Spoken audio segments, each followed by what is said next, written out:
Hello friends and my dear student, कैसे हैं आप सभी।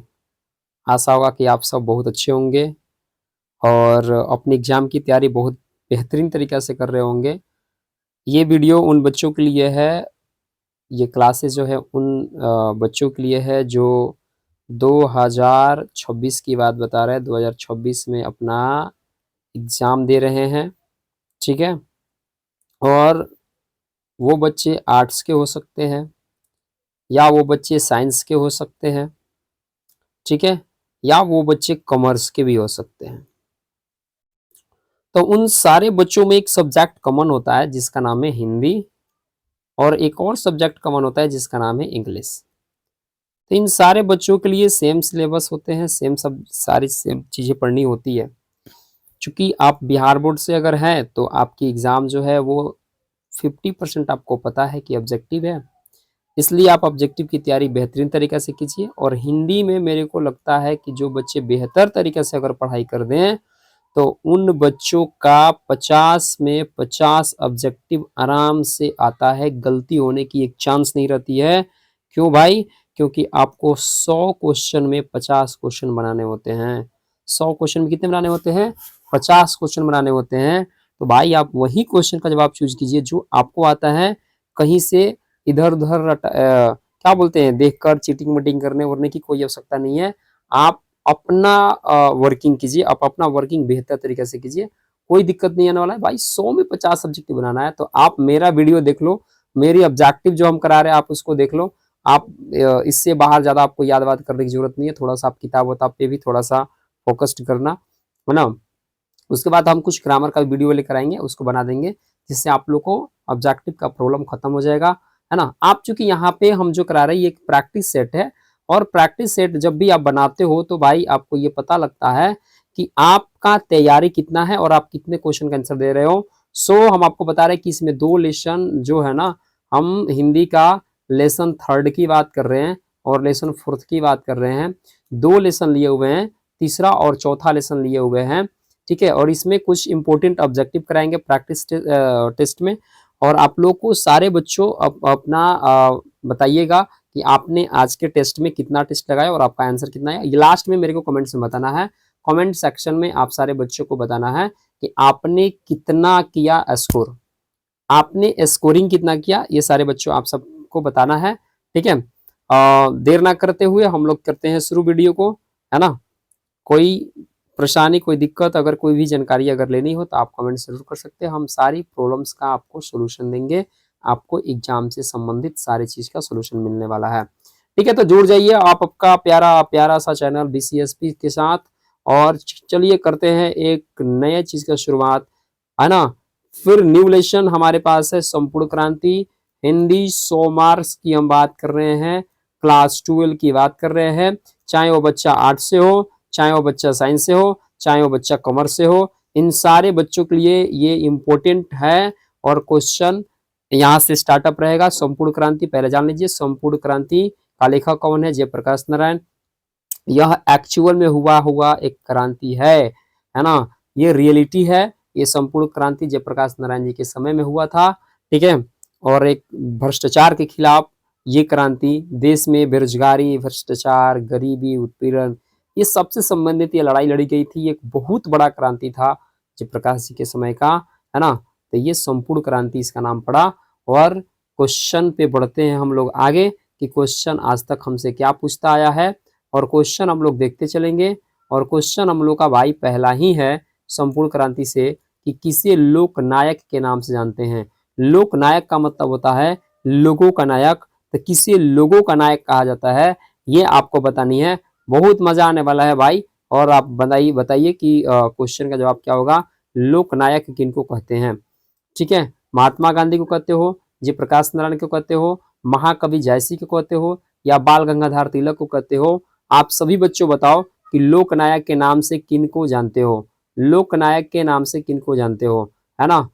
और मेरे ख्याल से सारे बच्चे इसका जवाब फटाक-फटाक कमेंट्स में देंगे, है ना। टाइम ज़्यादा लेंगे नहीं, क्यों नहीं लेंगे रे भाई? क्योंकि ये सबसे आसान क्वेश्चन है और 2023 में पूछा हुआ भी है, और चूँकि चैप्टर का शुरुआत हो ही रहा है तो सोचने की क्या आवश्यकता है। सारे बच्चे जवाब बताएँ। लोकनायक के नाम से किसे जानते हैं? जयप्रकाश नारायण जी को लोकनायक के नाम से जानते हैं। ये इनका उपनाम है, इनको इसकी उपाधि मिली हुई है। याद रखना, ये क्वेश्चन का जवाब बहुत बेहतरीन है। क्लियर हो गया सारे बच्चे को, है ना? यस, आगे बढ़े। चलिए अगला प्रश्न आपकी स्क्रीन पे, और क्वेश्चन अगला कह रहा है कि जयप्रकाश नारायण का जन्म कब हुआ था? जयप्रकाश नारायण का जन्म कब हुआ था? 11 अक्टूबर 1902 को, 8 अक्टूबर 1904 को, 8 सितंबर 1903 को, या 18 अक्टूबर 1902 को हुआ था? आप सभी बच्चों को बताना है कि जयप्रकाश नारायण का जन्म कब हुआ था, है ना? ये क्वेश्चन आपके पास है सेकंड, और सारे बच्चों को बताना है कि जयप्रकाश नारायण जी का जन्म कब हुआ था, है ना? ऑप्शन चारों सामने आपके स्क्रीन पर है, और फटाक फटाक आप लोग अपने ऑप्शन का जवाब दीजिए। देखते हैं कौन कौन बच्चे इसका जवाब फटाक फटाक दे रहे हैं। तो जयप्रकाश नारायण जी का जो जन्म हुआ था वो हुआ था, क्या सारे बच्चे कमेंट्स करेंगे? करेंगे, फटाक फटाक कमेंट्स कीजिए, हम आपको बताते हैं कि जयप्रकाश नारायण जी का जन्म कब हुआ था, है ना?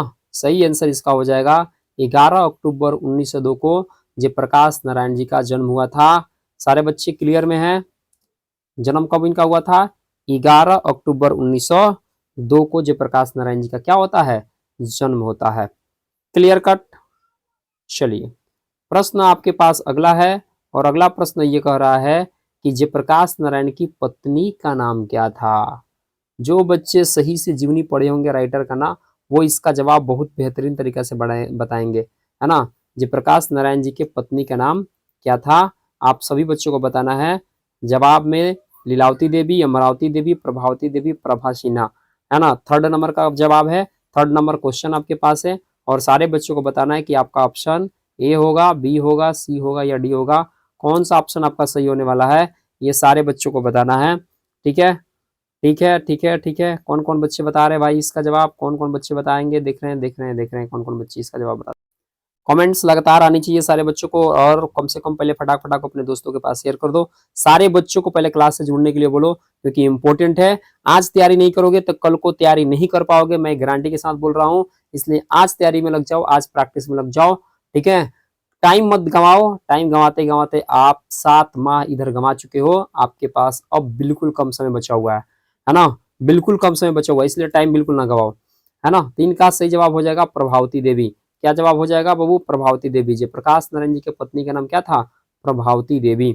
अगला क्वेश्चन आपके स्क्रीन पे शो कर रहा है, और क्वेश्चन ये है कि reconstruction of Indian polity, reconstruction of Indian polity की रचना किसने की थी?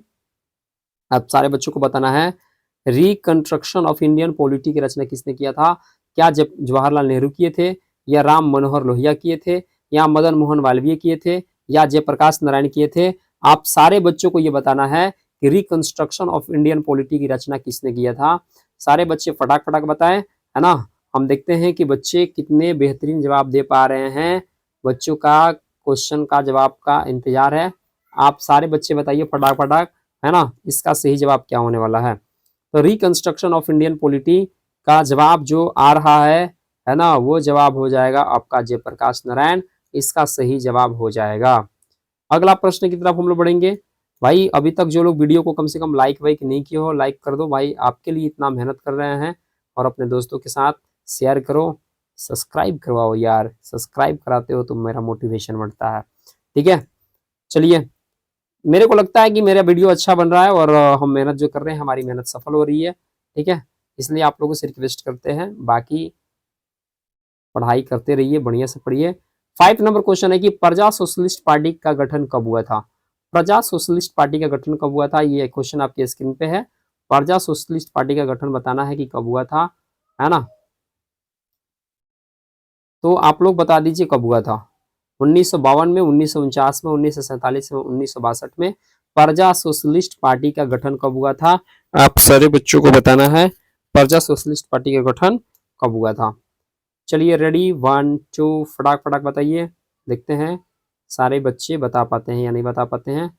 मैक्सिमम बच्चों का जवाब एकदम आना ही चाहिए, कमेंट्स रुकना नहीं चाहिए। और देख रहे हैं कि कितने सारे बच्चे इसका सही जवाब दे रहे हैं, और मेरे को लग रहा है कि इसका सही जवाब जो होगा, है ना, प्रजा सोशलिस्ट पार्टी की जो स्थापना हुई थी वो कब हुई थी बबुआ? कब हुई थी? कमेंट्स में फटाक फटाक फटाक फटाक कमेंट्स करते रहिए, करते रहिए, करते रहिए, है ना? सही जवाब इसका हो जाएगा 1952 में। प्रजा सोशलिस्ट पार्टी की जो गठन हुआ था 1952 में हुआ है ना। ये मस्ट क्वेश्चन है, सारे बच्चों को याद होना चाहिए।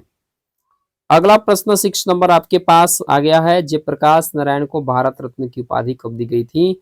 याद रखिएगा, जेपी जी को यानी जयप्रकाश नारायण जी को भारत रत्न से नवाजा गया था। और भारत रत्न जो होता है ना, रत्न जो होता है बाबू, ये अपने देश का सबसे बड़ा पुरस्कार होता है ना। ये बताना है कि जयप्रकाश नारायण जी को भारत रत्न की उपाधि कब दिया गया था, 1990 में, 1998 में, या 1978 में, या 1974 में। ये बतानी है आपको बात कि इनको उपाधि कब दिया गया था। सारे बच्चे लग रहा है कि इसका जवाब दे देंगे, क्योंकि सब बच्चे लगभग लगभग सही से पढ़े हुए हैं, और सारे बच्चे इसका जवाब दे भी देंगे, है ना। कोई बहुत ज्यादा चिंता का विषय है नहीं, सारे बच्चे जवाब दीजिए। मजा आने वाला है आज के सेशन में भाई, बिल्कुल बहुत मजा आएगा। आप अपने आप को ये प्रूफ कर पाओगे कि हाँ भाई, हमने मेरी तैयारी जो है इतनी है, और हम सर इतना क्वेश्चन का जवाब आज दे पाए हैं।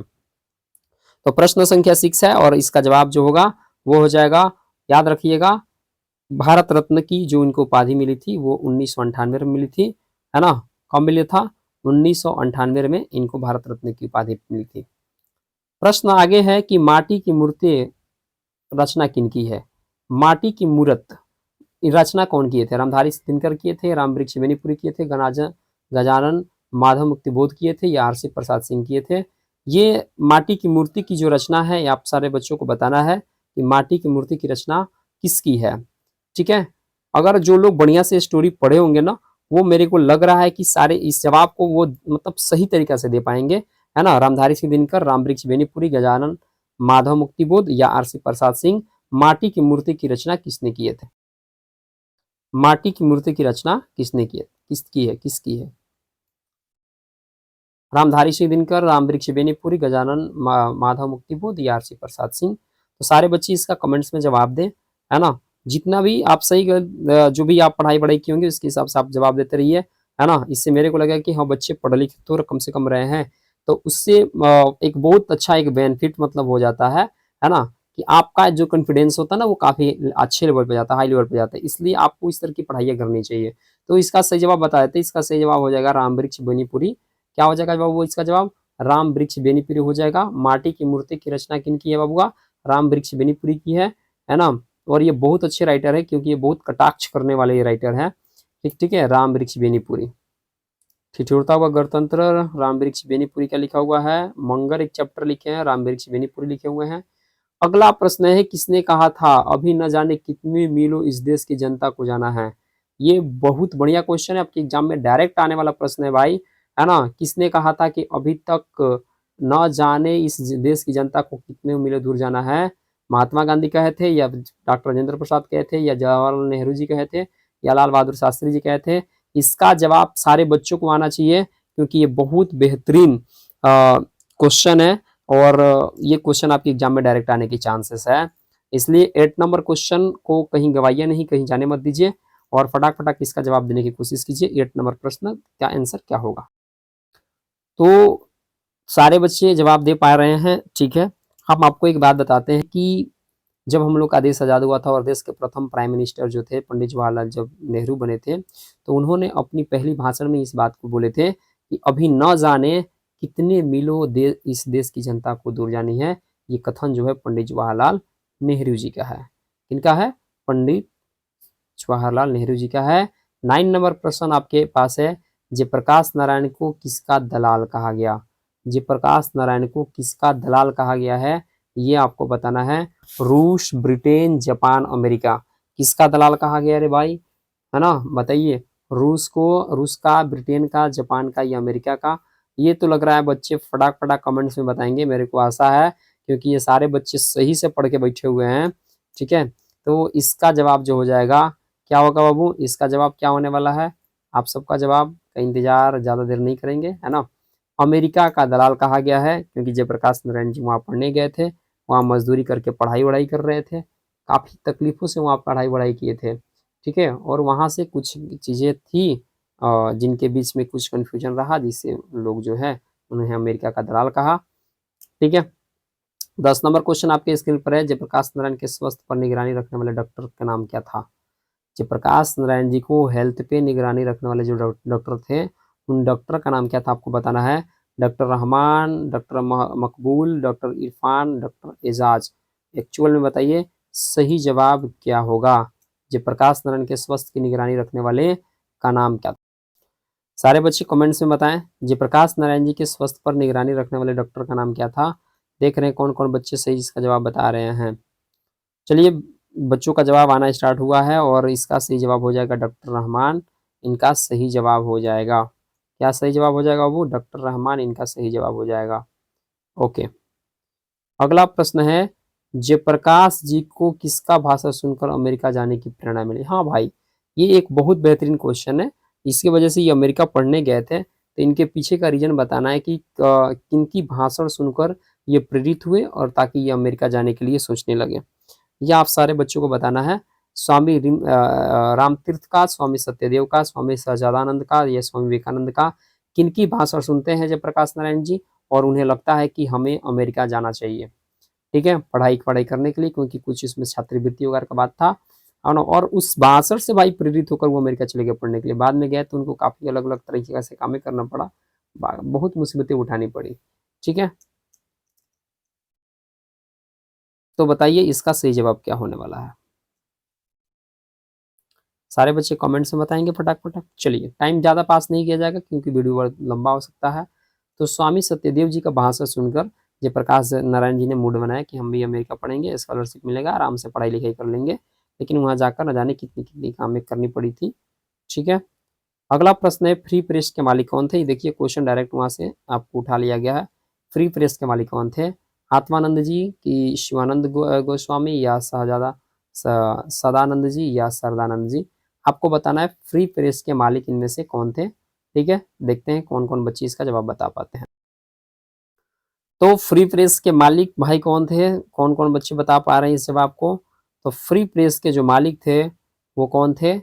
आत्मा जी नहीं थे, शिवानंद गोस्वामी नहीं थे, सरदानंद गुप्त नहीं थे। सही जवाब हो जाएगा, है ना, ये सदानंद जी सही जवाब हो जाएगा फ्री प्रेस के मालिक। ब्रेन ऑफ बॉम्बे किसे कहा जाता था? Brain of Bombay must question है और जो फैक्ट का क्वेश्चन रहता है वो सारे बच्चों को याद होना चाहिए। उमाशंकर दीक्षित को कि शीला दीक्षित को कि सुरेंद्र दीक्षित को या हृदय नारायण दीक्षित को ब्रेन ऑफ बॉम्बे किसे कहा जाता था? आप सारे बच्चों को ये जवाब बताना है और देख रहे हैं कौन कौन बच्चे इसका सही जवाब दे पा रहे हैं। ब्रेन ऑफ बॉम्बे की बात हम कर रहे हैं, 13 नंबर प्रश्न की बात यहाँ पे हो रही है और सारे क्वेश्चन बच्चों को बताना है ब्रेन ऑफ बॉम्बे किसे कहा जाता था। सारे बच्चे कमेंट्स करेंगे फटाक फटाक, हम कमेंट्स का इंतजार कर रहे हैं, है ना। जो बच्चे सही से पढ़ाई लिखाई कर रहे होंगे मेरे ख्याल से वो सारे बच्चे सही वर्किंग करेंगे और सही जवाब पे लेके जाएंगे। तब तक अपने दोस्तों को और ज़्यादा से ज़्यादा जोड़ लीजिए, है ना। आप टारगेट रखो भाई, कम से कम आज की क्लास में जो हमारे अपने बच्चे कम से कम 20 लोग सही से इस क्लास में जुड़ जाएं और 20 लोग आज के लाइव सेशन में होने चाहिए। ठीक है, आप सबका जिम्मेदारी है कम से कम 20 लोग आज के लाइव सेशन में होने चाहिए। ठीक है, ब्रेन ऑफ बॉम्बे किसे कहा जाता था, तो वो आप लोग जवाब बताइएगा। इसका सही जवाब जो होने वाला है वो है उमाशंकर दीक्षित जी को ब्रेन ऑफ बॉम्बे के नाम से जाना जाता है। ठीक है, याद करके रखिएगा, इस डायरेक्ट फैक्चुअल क्वेश्चन है। जयप्रकाश नारायण ने आईएएस की परीक्षा कहाँ से पास की? पटना कॉलेज से कि पटना साइंस कॉलेज से कि हिंदू विश्वविद्यालय से या बिहार विद्यापीठ से। आप सारे बच्चों को बताना है कि जयप्रकाश नारायण ने आईएएस की परीक्षा कहाँ से पास की। हाँ, मैं आपको एक बात बताता हूँ, इतनी डीप टू डीप आप सारे बच्चों को हिंदी का ऑब्जेक्टिव याद करना होगा, नहीं तो आप नहीं कर पाओगे। मेरे को पता है एग्जाम में गड़बड़ करके आओगे। इतने डीप आपकी तैयारी होनी चाहिए कि वो कहाँ से पढ़े थे, कब क्या उनके साथ हुआ, कौन सी चीजें उनके साथ जीवन में घटनाएं घटी, ये सारे बातें याद करके रखो, तब आप सही जवाब बता पाओगे। यानी 14 नंबर प्रश्न है आपके पास और जयप्रकाश नारायण ने आईएएस की परीक्षा इंटरमीडिएट ऑफ साइंस की बात कर रहे हैं, इसका बताना है कि वो परीक्षा कहाँ से पास किए हैं। तो जयप्रकाश नारायण ने आईएएस की जो परीक्षा पास की है, क्या वो पटना कॉलेज से नहीं, हिंदू विश्वविद्यालय, पटना साइंस कॉलेज से नहीं, बिहार विद्यापीठ से इन्होंने आईएएस की परीक्षा पास की है। ठीक है, आगे हम लोग बढ़ते हैं। लेनिन की मृत्यु कब हुई? लेनिन की मृत्यु कब हुई? ये बहुत बढ़िया क्वेश्चन है। 1925, 1932, 1938, 1924 में बताना है लेनिन का मृत्यु कब होता है। लेनिन की मृत्यु कब हुई थी? 25 में, 32 में, 38 में, 24 में।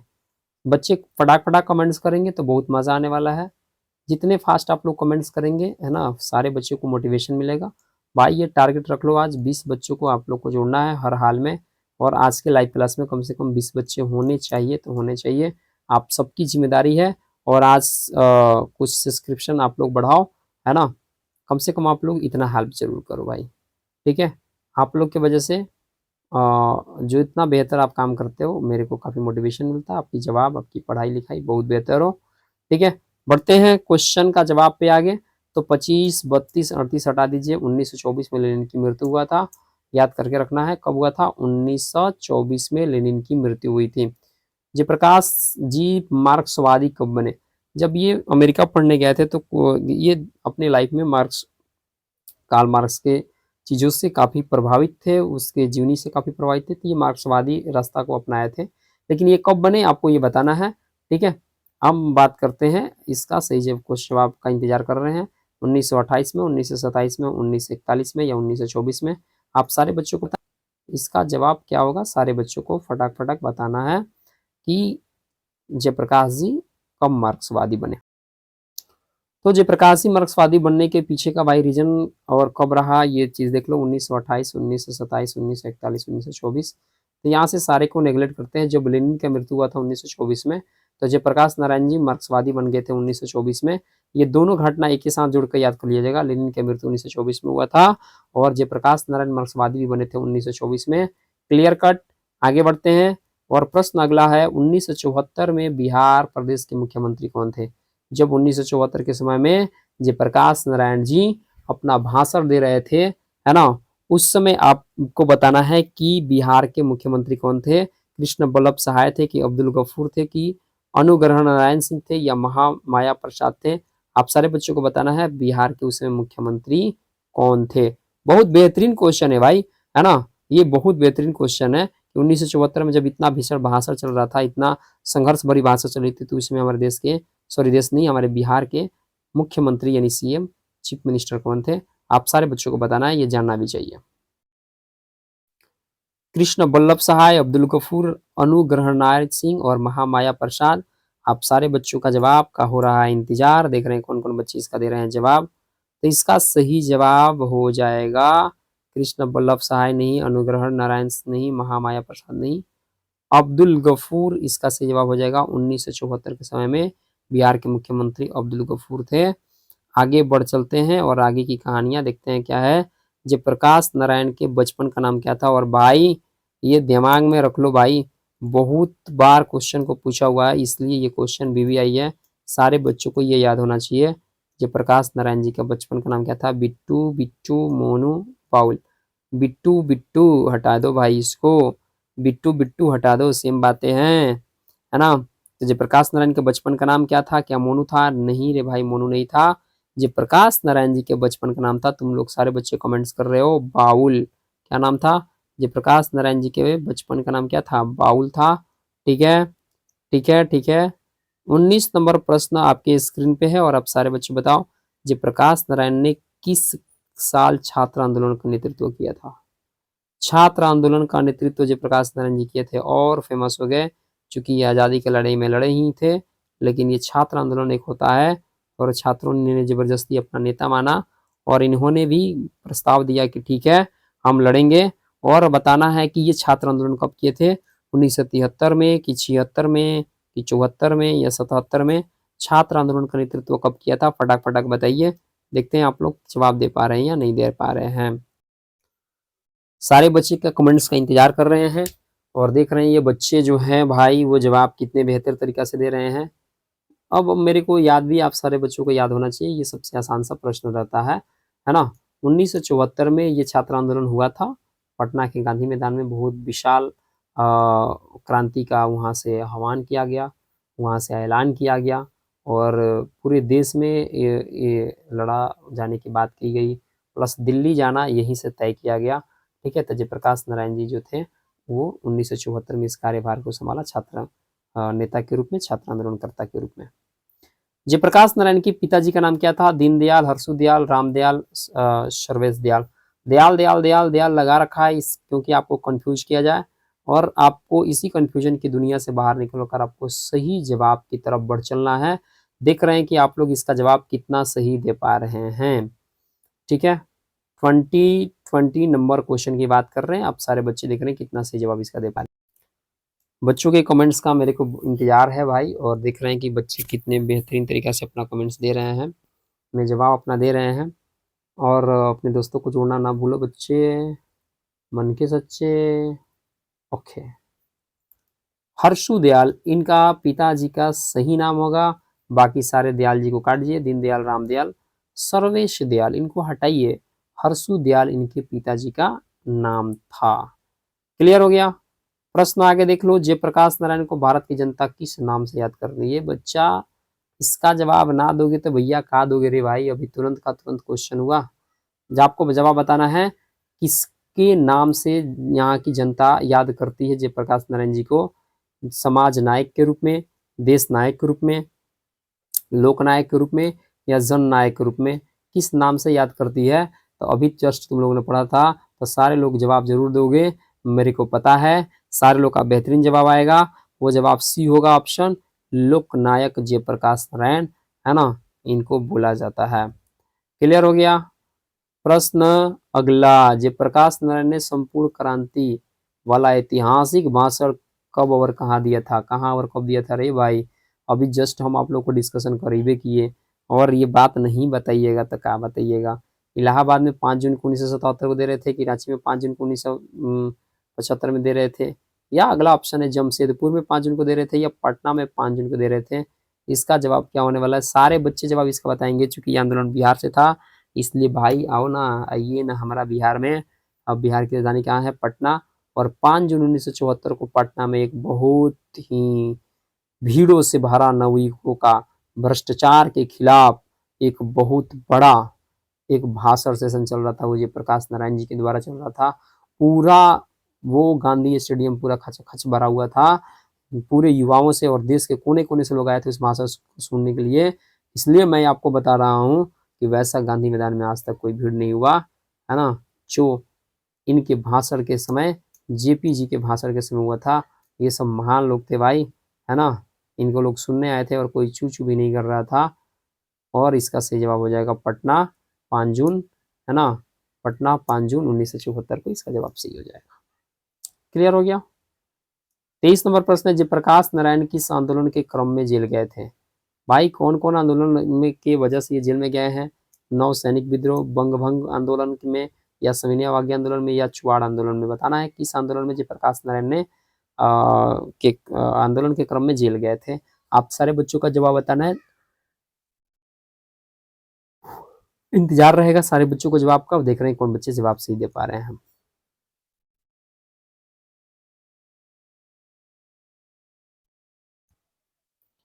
जवाब के क्रम में बच्चों का जवाब आना स्टार्ट हुआ है, और बच्चे जो बता रहे हैं जवाब देख पा रहे हैं, और बच्चे कौन कौन जवाब सही दे पा रहे हैं। इसका सही जवाब हो जाएगा सविनय अवज्ञा आंदोलन। सविनय अवज्ञा आंदोलन के दौरान जयप्रकाश नारायण जी जेल गए थे। आप सब बताओ कि सविनय अवज्ञा आंदोलन कब हुआ था? देख रहे हैं कौन कौन लोग कमेंट्स में बता देते हैं सविनय अवज्ञा आंदोलन कब हुआ था। क्लियर है बच्चे? आगे देख लीजिए, विद्यार्थी और राजनीतिक निबंध किसका लिखा हुआ है? विद्यार्थी और राजनीतिक निबंध किसका लिखा हुआ है? भगत सिंह का, बालकृष्ण भट्ट का, चंद्रधर शर्मा गुलेरी जी का, या जयप्रकाश नारायण का? विद्यार्थी और राजनीतिक किनका लिखा हुआ है आप बताओ। इसका जवाब सारे बच्चे देंगे फटाक फटाक। देख रहे हैं कौन कौन बच्चे इसका जवाब दे रहे हैं। विद्यार्थी और राजनीतिक जो निबंध है वो किनकी लिखा हुआ है? तो भगत सिंह नहीं लिखे, बालकृष्ण भट्ट नहीं लिखे, चंद्रधर शर्मा गुलेरी नहीं लिखे। इसका सही जवाब हो जाएगा जयप्रकाश नारायण जी।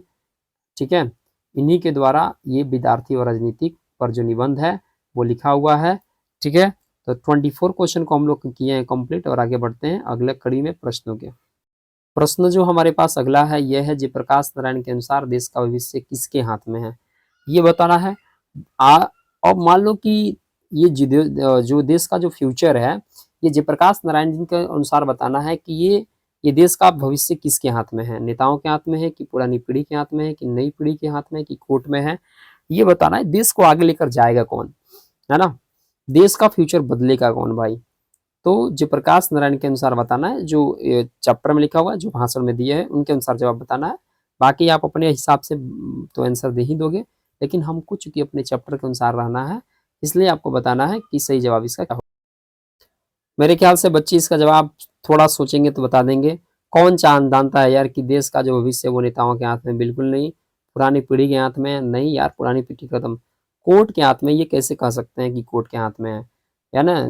कभी भी देश का जो भविष्य होता है वो नई पीढ़ी के हाथ में। जो नई पीढ़ी आती है वही कुछ बेहतर करती है और उसी के हाथ में हमारा जो होता है वो देश का क्या होता है? अरे भैया, देश का भविष्य होता है, देश का फ्यूचर होता है, उन्हीं के हाथ में ये चीजें होती है ना?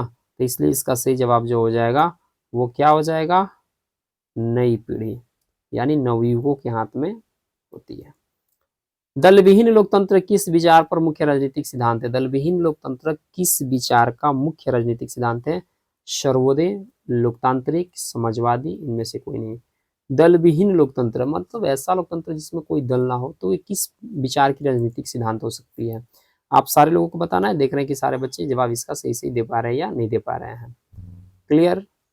चलिए, दलविहीन राजनीति पर जब हम लोग बात करते हैं तो ये राजनीतिक सिद्धांत किस रूप का होता है? वो कभी भी लोकतांत्रिक नहीं हो सकता, क्योंकि लोकतंत्र में आप बिना दल का कोई कार्य नहीं कर सकते। वो समाजवादी नहीं हो सकता, वो सर्वोदय के रूप में गिना जाता है ना? वो होता है दलविहीन राजनीति, कोई भी हो, है ना, उस तरह की राजनीति का हिस्सा बन सकता है, कर सकता है। तो ये एक सर्वोदय के रूप में हम लोग गिनते हैं। किस रूप में गिनते हैं? सर्वोदय के रूप में। सर्वोदय, सबोदय। संपूर्ण क्रांति है, भाषण है कि निबंध है कि कहानी है कि इनमें से कोई नहीं? ये बच्चे अगर जवाब नहीं बताएंगे भैया तो क्या बताएंगे, है ना? देख रहे हैं कि कौन कौन बच्चे इसका जवाब सही सही बता रहे हैं। उन सारे बच्चों का लिस्टेड मैं करूंगा, है ना, नाम भी लिखूंगा और फिर अगले लेक्चर में मैं उन्हें बताऊंगा कि ये बच्चों ने जवाब बहुत बेहतरीन दिया था। इसलिए आप सारे बच्चे कमेंट्स करो ताकि आप सारे बच्चों का लिस्ट में नाम आए, सारे बच्चों को लिस्ट में हम नाम बोलें। ठीक है, ठीक है, ठीक है, ठीक है, ठीक है। संपूर्ण क्रांति क्या है भाई? सबको पता था कि जो संपूर्ण क्रांति है वह एक संभाषण है, वह एक भाषण है गांधी मैदान में जयप्रकाश नारायण जी के दिया दिया हुआ, है ना, भाषण है, जो काफी बेहतरीन है, काफी फेमस भाषण है। इसलिए इनका सही जवाब हो जाएगा, क्या होगा रे भैया? भाषण। क्या हो जाएगा? भाषण। संपूर्ण क्रांति क्या है? एक भाषण है, जो यहाँ पे हम लोग पढ़ाई कर रहे हैं। 28 नंबर क्वेश्चन की तरफ बढ़ चलिए। जयप्रकाश नारायण का जन्म कहाँ हुआ था? कौन कौन बताएगा रे भाई? ये तो सबसे आसान क्वेश्चन की तरफ दिख रहा है मेरे को। जयप्रकाश नारायण का जन्म कहाँ हुआ था? बलिया में, सिताब दियारा में, राघोपुर दियारा में या छपरा में? कहाँ हुआ था भाई? बताइए दो, एकदम बता दो यहाँ पे किनका सही आंसर होगा। बलिया, सिताब दियारा, राघोपुर दियारा, छपरा। सही जवाब क्या होने वाला है? तो बिहार नेपाल के बॉर्डर पे एक गांव है जिनका नाम है सिताब दियारा, और सिताब दियारा वाले जो बॉर्डर पे एक गांव है सिताब दियारा, वहीं पे जयप्रकाश नारायण जी का जन्म होगा। सिताब दियारा दियारा इसका सही आंसर हो जाएगा। अगला प्रश्न की कड़ी में बढ़ते हैं और अगला प्रश्न है 29 नंबर क्वेश्चन आपके स्क्रीन पर है। और क्वेश्चन ये कह रहा है कि इन्हें समाज सेवा के लिए किस पुरस्कार से सम्मानित किया गया? गांधी सम्मान से, अर्जुन पुरस्कार से, नोबेल पुरस्कार से, मैग्सेसे पुरस्कार से? आपको बताना है कि समाज सेवा के लिए जयप्रकाश नारायण जी को किससे सम्मानित किया गया, कौन से पुरस्कार से सम्मानित किया गया है। ये 29 नंबर प्रश्न है और इसका जवाब बताना है। इसका सही जवाब क्या होगा? तो आप बताओ कि इसका सही जवाब क्या होने वाला है। फटाक फटाक देखते हैं कौन कौन बच्चे इसका सही जवाब बता पाते हैं।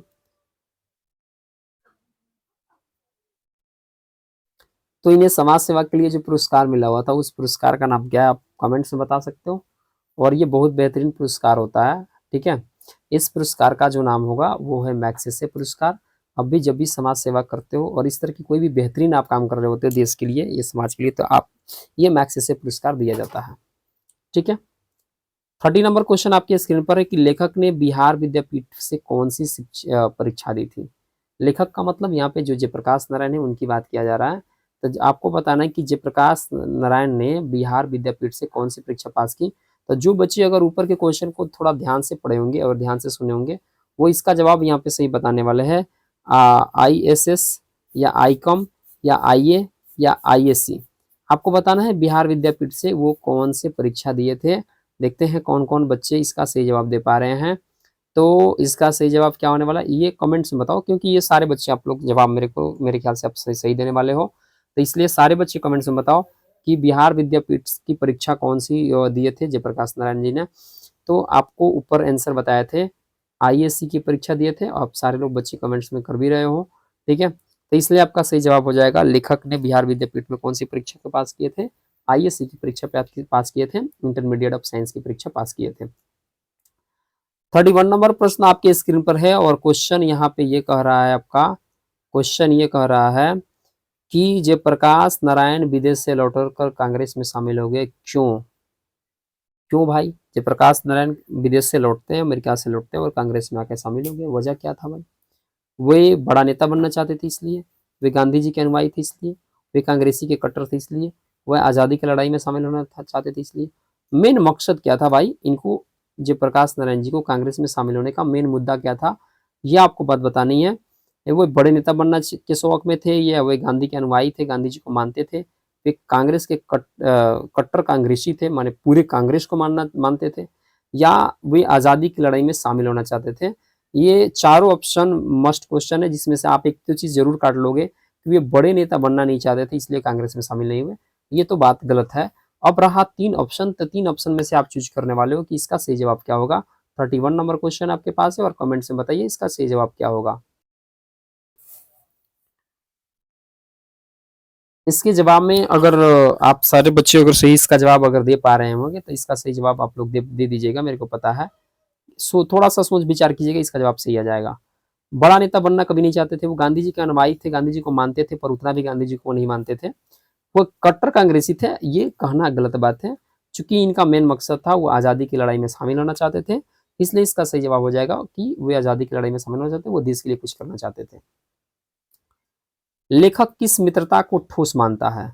पुराने जमाने की, नए जमाने की, अंडरग्राउंड जमाने की, या इनमें से कोई नहीं? किस तरह की मित्रता को वो ठोस मानता है, बेहतरीन मानता है, आपको बताना है। जयप्रकाश नारायण जी के अनुसार, है ना, ये जवाब बताना है कि सही जवाब क्या होगा। लेखक किस मित्रता को ठोस मानता है? पुराने जमाने की, नई जमाने की, अंडरग्राउंड जमाने की, इनमें से कोई नहीं। सही जवाब देखते हैं कौन कौन लोग इसका जवाब सही बता पाते हैं। अगर इस तरह का एग्जाम क्वेश्चन आता है तो आप सही बता पाते हो या नहीं बता पाते हो, ठीक है, ठीक है। तो इनके अनुसार, लेखक के अनुसार, जो इसका सही जवाब हो जाएगा कि लेखक किस मित्रता को ठोस मानते हैं, तो आप जरा सोच के देखिए। ये मानते हैं कि कोई पुराना जमाना का मित्रता ठोस नहीं है, कोई नया जमाने का मित्रता ठोस नहीं है।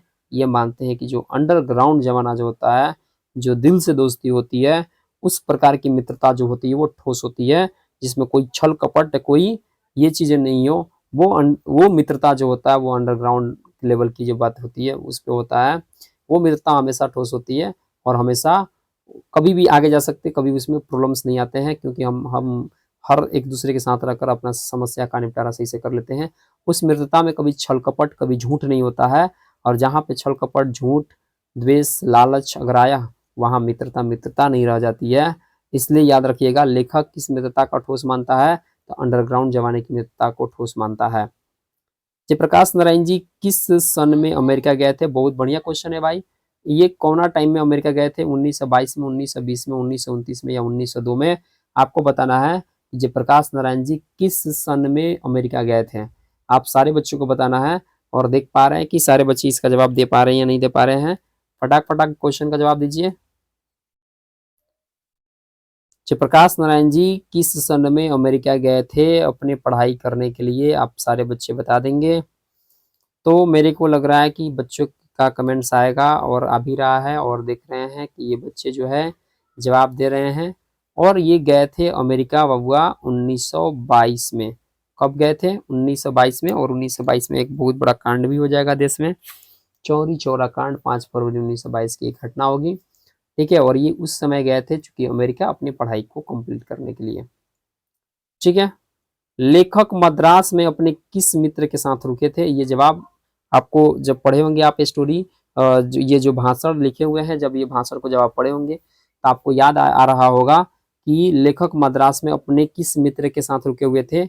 ईश्वर अय्यर के, मतलब, या भगवान अय्यर के साथ, या गंगा बाबू के साथ, या दिनकर जी के साथ? किस मित्र के साथ रुके हुए थे, ये इसका जवाब बताना है। ईश्वर अय्यर, भगवान अय्यर, गंगा बाबू, दिनकर। सही जवाब इसका क्या होगा आपको? मद्रास। यही मद्रास जो है जिसका आज नया नाम क्या हो गया भाई? चेन्नई। है ना, जिसका नाम चेन्नई हो गया है वही पुराना नाम इसका मद्रास है। तो आपको बताना लेखक मद्रास में अपने किस मित्र के साथ रुके थे? गंगा बाबू, दिनकर, भगवान अय्यर, ये नहीं ईश्वर अय्यर याद कर रखिएगा, ये अपने मित्र के साथ वहां पे रुके हुए थे। अगला प्रश्न आपके स्क्रीन पर आ चुका है और क्वेश्चन क्या कह रहा है भाई? क्वेश्चन कह रहा है कि 1974 ईस्वी में छात्र आंदोलन का नेतृत्व किसने किया था? ये क्वेश्चन का जवाब एकदम कमेंट्स में डायरेक्ट आना चाहिए और फटाक फटाक जवाब आना चाहिए, क्योंकि अगर ये क्वेश्चन का जवाब आप अगर नहीं बता पा रहे हो भैया तब आप गड़बड़ बात है। इसका मतलब आप पढ़ाई सही से नहीं कर रहे हो, मन से नहीं कर रहे हो। सारे बच्चों का जवाब फटाक फटाक कमेंट्स में आना चाहिए कि छात्र आंदोलन का नेतृत्व किसने किया था? लालू प्रसाद यादव, देवीलाल, विश्वनाथ प्रताप सिंह या जयप्रकाश नारायण किए थे? सही जवाब की तरफ देखते हैं कौन बच्चे आए हैं और सही जवाब कौन बच्चे दे रहे हैं। ठीक है, कौन जवाब दे रहे हैं? 35 का जवाब भाई सही जवाब कौन दे रहे हैं? इसका सही जवाब कौन दे रहे हैं? कौन दे रहे हैं? सही जवाब हो जाएगा सर जयप्रकाश नारायण जी। 1974 में छात्र आंदोलन जो हुआ था उसका नेतृत्व किए थे। ठीक है, छात्रों के रिक्वेस्ट पे किए थे। ठीक है, अगला प्रश्न आपके स्क्रीन पर है और क्वेश्चन है कि दल विहीन लोकतंत्र किसके मूल उद्देश्यों में है? दल विहीन लोकतंत्र किसके मूल उद्देश्यों में है? साम्यवाद में है कि समाजवाद में है कि अधिनायकवाद में है कि मार्क्सवाद और लेनिनवाद में है? ये आपको बताना है। 36 क्वेश्चन नंबर जो क्वेश्चन है ये बहुत बेहतरीन क्वेश्चन है और आप लोग जवाब बताइए, देखते हैं जवाब क्या आ रहा है। फटाक फटाक हम कमेंट्स का इंतजार में हैं और कमेंट्स का जवाब देख पा रहे हैं कि कौन कौन बच्चे सही जवाब दे रहे हैं। तो इसका जवाब क्या होने वाला है भाई? कौन लोग बता रहे हैं इसका जवाब? तो सर इसका जवाब जो होगा, जयप्रकाश नारायण जी चूंकि मार्क्सवादी बन चुके थे और दल विहीन लोकतंत्र का मूल उद्देश्य वो किसमें है? तो मार्क्सवाद और लेनिनवाद में है। तो इसका सर सही जवाब जो होगा वो हो जाएगा मार्क्सवाद और लेनिनवाद। That is the right answer. This option is B. Okay, दल विहीन लोकतंत्र किसके मूल उद्देश्यों में है? मार्क्सवाद और लेनिनवाद। क्लियर है? संपूर्ण क्रांति वाला पाठ भाषण के रूप में गांधी मैदान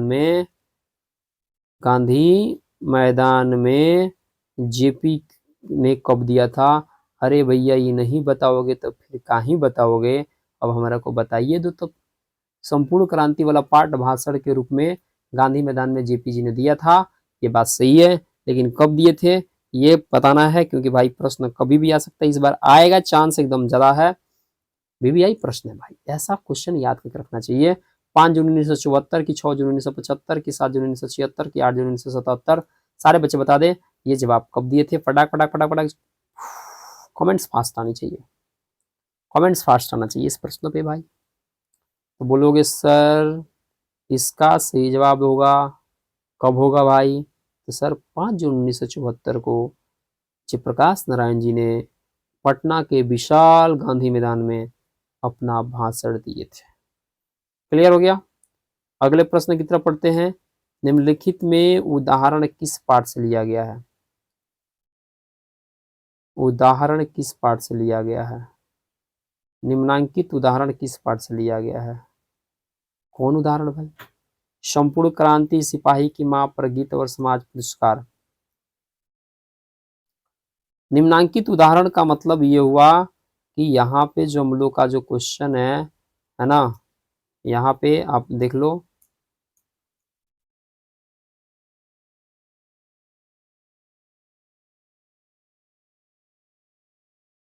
उदाहरण की जो बात कर रहा है कि वो किस पार्ट से लिया गया है, यहाँ पे उदाहरण को मिस्टेक से नहीं लिखा गया है। ठीक है, चूंकि आप जो देख रहे हो ये लेसन चूंकि क्या चल रहा है, तो लेसन आपका जो चल रहा है वो चल रहा है संपूर्ण क्रांति। तो हम लोग जिस चैप्टर की आज बात कर रहे हैं इस पीडीएफ में, इस चैप्टर का सही आंसर क्या होगा भाई? इस चैप्टर का आपका सही आंसर हो जाएगा संपूर्ण क्रांति की हम लोग बात कर रहे हैं। तो जो चैप्टर की हम लोग क्वेश्चन पढ़ रहे हैं, है ना, ये बताना है कि उदाहरण किस पाठ से लिया गया है, तो संपूर्ण क्रांति पाठ से लिया गया है। ठीक है, अगले प्रश्न की कड़ी में हम लोग आ गए हैं और अगला प्रश्न आपके स्क्रीन पर है। संपूर्ण क्रांति के रचनाकार कौन है? ये नहीं बताया सब बच्चा, तो क्या बताएगा भाई? संपूर्ण क्रांति के रचनाकार कौन है? जय कृष्णमूर्ति, भगत सिंह, जयप्रकाश नारायण, इनमें से कोई नहीं।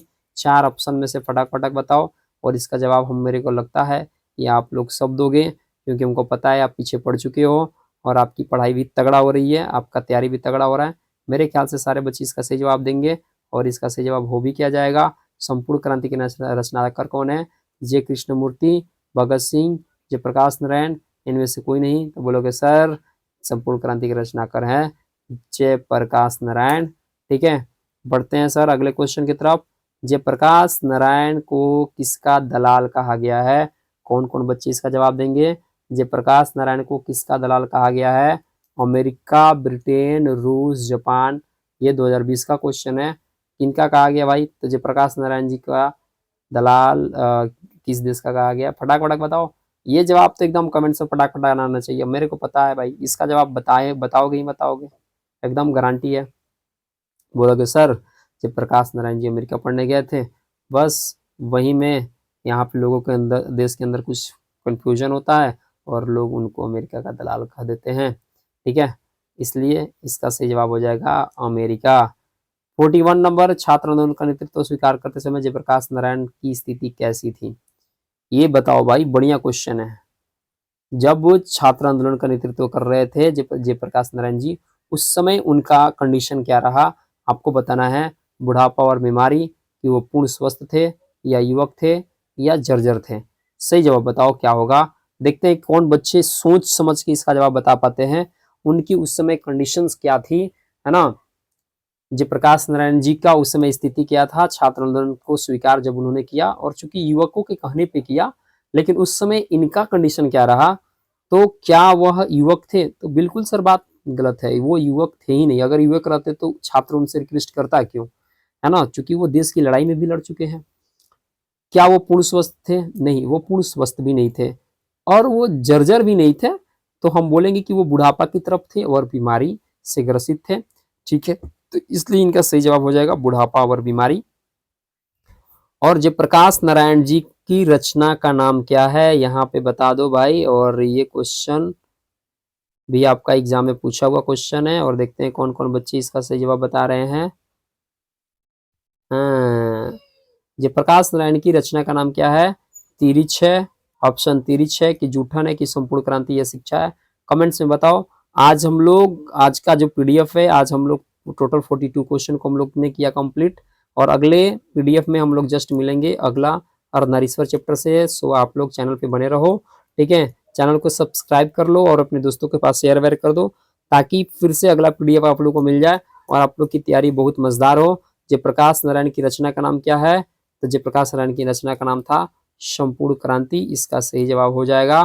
ठीक है, ठीक है, और हम लोग फिर से इतने क्वेश्चन को आज लोग हम लोगों ने कंप्लीट किया। आशा होगा कि आप सबको वीडियो बहुत अच्छा लगा होगा, और अच्छा लगा है तो आप कम से कम भाई दिल वाला इमोजी बना के भेज दो, ताकि मेरे को लगा कि ओ हो बच्चे सब बहुत अच्छे हैं, मन के सच्चे हैं, है ना। बेहतरीन क्लास आज का लगा हुआ है। तो मिलेंगे फिर से एक अगले वीडियो में अगले लेसन के साथ, तब तक के लिए जय हिंद, टाटा, बाय बाय। आप लोग शेयर वेयर करना, लाइक करना ना भूलें। ओके, थैंक यू, धन्यवाद।